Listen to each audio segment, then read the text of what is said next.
பெருமானார் ஸல்லல்லாஹு அலைஹி வஸல்லம் சொன்னார்கள், ஒன்றே ஒன்று, ஒரு நாளைக்கு 3 முறை நீ இந்த வார்த்தையை சொல்லிக்கொள் அழியே, 4 பிரச்சனை உனக்கு வராது அழியே என்றார். ஒரு நாளைக்கு 3 முறை சொல், 4 பிரச்சனை உனக்கு வராது. லா இலாஹ இல்லல்லாஹு அல் மலிக் அல் ஹக்குல் முபீன், லா இலாஹ இல்லல்லாஹு அல் மலிக்குல் ஹக்குல் முபீன் என்ற வார்த்தையை ஒரு நாளைக்கு 3 முறை சொல் அழியே. இது சொல்றதுக்கு எவ்வளவு நேரம் ஆகும்? குருபுரி மந்திரச்சாமி இப்படி சொன்னார், உனக்கு வறுமை வராது அழியே. வறுமையை சந்திக்க தேவையில்லை. கடையை திறக்கிற பொழுது கண்ணாவிலே அமர்ந்து ஒரு 3 முறை சொல்லி பாருங்களேன், வறுமை வராது.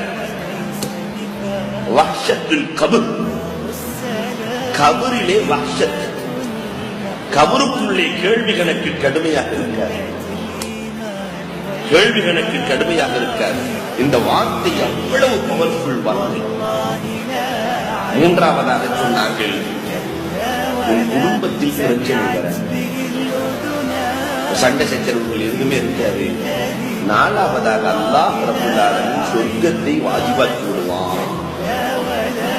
எதற்காக இவ்வளவு கஷ்டப்படுகிறோமோ அதுவரையும் அல்லாஹ் ரப்பல் ஆலமீன் கொடுத்து விடுவான். அதனால் அடியே நீ இதை வாழ்க்கையில் விட்டு விடாதே என்றார்கள் நபிகள் கோபால் ஸல்லல்லாஹு அலைஹி வஸல்லம் என்றால். அன்புக்குரியவர்களே, எவ்வளவு அற்புதமான மந்திரம் சொல்.